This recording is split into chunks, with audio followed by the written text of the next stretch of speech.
story. Billionaire opens new mental clinic in Colorado to treat veterans and their families. This is all thanks to Mr. Stephen A. Cohen, former hedge fund titan with an estimated $11 billion in net worth.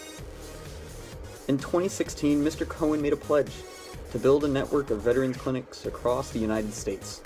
Mr. Cohen has so far opened 12 clinics with locations in military towns, major cities, and the new location in Denver, Colorado. The clinic provides services to all post 9/11 veterans, and regardless of whether they were honorably or dishonorably discharged.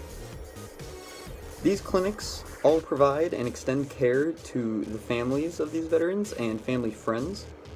Mr. Cohen says that every day many vets and their families are living with mental and physical scars from serving their country. The Cohen Network was provided to serve by providing high quality, accessible, and integrated mental health. This story is actually very important, with Mr. Cohen wanting to integrate mental health and wanting to get help and treatment for those men and women that have seen the worst and may have possibly done the worst deeds witnessed. This story comes from a place we've been hearing a lot about in the news lately, and that would be in Israel, on the Gaza Strip. Palestinian protesters are on their 7th week of protesting for two reasons. Reason number one being that May 14th marked the 70th anniversary of Nakba Day, or otherwise known as Catastrophe Day. Again, remembering 1945, when many Palestinians were displaced and kicked out of their own land that they've had for many years to implement a Jewish ethno-state. Reason number two being that the United States was revealing the new embassy in Jerusalem. Ivanka Trump and her husband were there for the reveal. All these events and protesting has caused much violence with Israel. Soldiers have killed 60 protesters on the Gaza Strip, and thousands have been wounded in the aftermath. Hamas, a Palestinian Sunni Islamist group, has said that many of the protesters that were killed were indeed affiliated with Hamas. Why this story is important? This story is important because we've ought to look to the Middle East a bit more and understand the catastrophes being done to the people in these places. We must know that these are also people, and in the Middle East, there's a lot going on. People have no homes. People have been kicked out of their land. They have nothing left, and we must look to the people that are trying to preserve and not the ones trying to steal.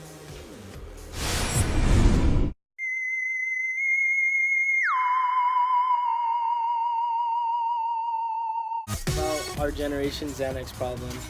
The effect of benzodiazepines is quite profound. They work, according to a 2012 New York Magazine article, by suppressing the output of neurotransmitters that interpret fear. In other words, they eliminate our ability to fear danger, which to some with a panic disorder may mean the absence of an anxiety attack. Or for someone who's taken 4 times the recommended dosage and mixed that with alcohol could mean the beginning of something much more catastrophic. It's been this way since the 1960s, when American doctors first started prescribing benzos through their various guises over the years: Valium, Xanax, etc. They have become one of the most controversial drugs in medicine. Yes, they work, but at what cost? Benzos abuse can be seen most starkly in the U.S., where over 5% of the adult population takes them, and where an estimated 10 to 25% of longtime users are dependent. This parallels with about 9,000 benzo-related deaths in 2015, and since 2000, a 500% increase in the overdose and death rate. Benzos are particularly lethal when combined with opioids, accounting for about 8,000 of these deaths, and in around a third of all fatal overdoses. Some form of the drug is found. These reasons for this is the depressive effect benzos have on the central nervous system. They limit our breathing and heart rate as a result of the suppressed neurotransmitters, leaving the body ultra vulnerable to other substances. Elvis, Heath Ledger, and Michael Jackson, Amy Winehouse, and Whitney Houston all had benzos in their system when they died. Yet it's unemployed white men between the ages 18 and 34 who are most addicted to this substance. Whether the likeliness to abuse drugs, there are 2 explanations here. One, for their softening effect when coming down from something else. 2 is their cheapness, with benzos in the U.S. going for around $2.50 on the street.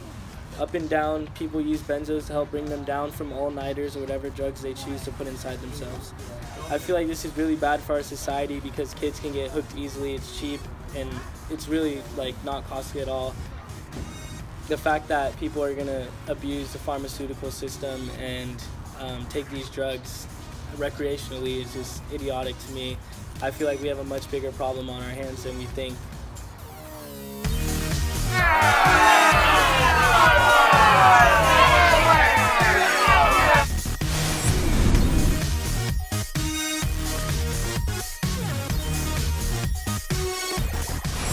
There was a news article about WikiLeaks files that were leaked that the CIA plans to assassinate Kim Jong-un in Singapore on June 12, 2018. I don't think that's true. Yeah, that's That sounds like something someone from school would say. And then the second question is, or article was that they're actually abolishing gender next year and everyone's referred to as gender free. That also doesn't sound true. Sound dumb. Really? I wouldn't care. Equality, gender. We already kind of have that. I think we do better. What? Sounds like a communist. Like, we're all it's kind of, I don't know. I don't know. I feel like it would just make it like, for like the people who, I don't know. See, actually, I get what you're saying. Like for those, like, there's like, they're probably like, people are mean to them.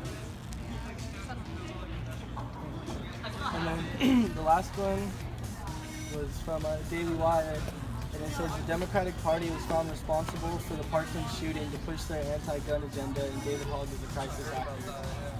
The Parkland shooting. Yeah, I don't know. Florida. Oh, at the high school? Yeah. That's like fully proven now, huh? They totally got that. Ryan. Wait, so read the article again.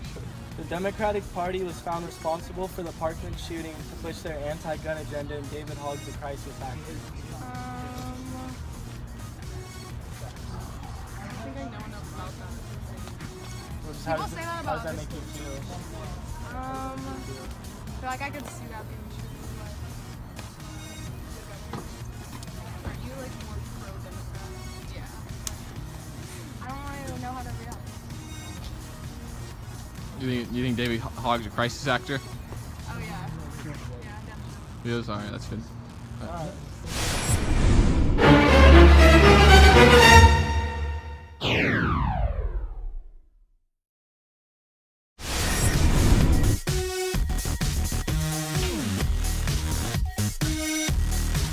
CIA's plan to assassinate Kim Jong-un in Singapore on June 12, 2018. Source CNN.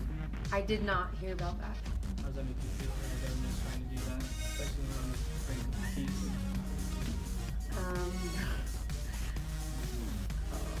I think that unfortunately there's a lot of people in government that are kind of pulling the country in different directions, and I think that that's kind of the biggest problem right now is that a group of people in government are pulling the country in one direction of peace and whatever, but then there's also going to be people who are going to pull towards corruption. So I just feel like The other one was from the Daily Wire, and it was a study done with babies proves that Caucasian children are born hating people of other ethnicity or color. so I think that's true. No, like how does that make you feel? It's proven to be true.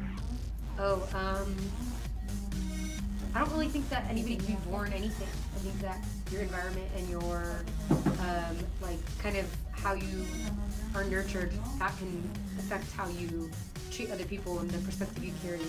I don't think that you're like born racist or born, what did it say? That baby. Just born hating people. Yeah, I think that, I don't think that you can just be born like that. I think that it depends on your environment. So if you grow up and maybe you hear things around you, then you can kind of develop into believing those things. But yeah, I don't think a baby. And the last one was from CNN. It's an Oxford study, and it said that it proves that women are less intelligent than men and are more likely to not put forth as much effort in the workplace compared to the average man. How do I feel about that? I was there. I just think that in nowadays you can't consider gender a like factor for work ethic. I think that work ethic has to do with you as a human being and not what gender you choose to identify as.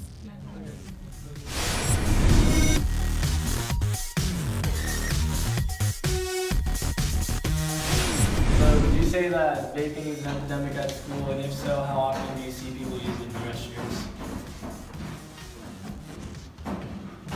Yeah, and a lot. People be vaping all the time in the bathrooms. Every time I go in the bathroom, somebody vaping. Yeah, there's kids vaping right now. Actually, you can't see, but behind the cameras, there's a lot of kids. There's probably kids vaping right now. Definitely. Do you think vaping is an epidemic at school, and if so, how often do you see people vaping? Yes, it is. Everywhere I go, I see teens vaping, and every time the bathrooms are hotboxed, and wherever I go, I can't see like anything because it's too hotboxed. So, do you guys think that vaping is an epidemic, and if so, how often do you see people vape at school? I do believe it's an epidemic and probably about every day. Yeah, I see kids doing it every day. Yeah, I think it's an epidemic and it's a really bad habit to have at school because everyone does it. But what about the benefits? What's the benefits? Increased blood flow? There's No, no definitely benefit. not. Do you guys think vaping is an epidemic at school, and if so, how often do you see people vape? I see it a lot. I see it a lot. I really think it's like I have no big problem with it. I see it. I mean, they're making it a problem, but it is against the rule, but it's not really a problem if you take it to a certain extent.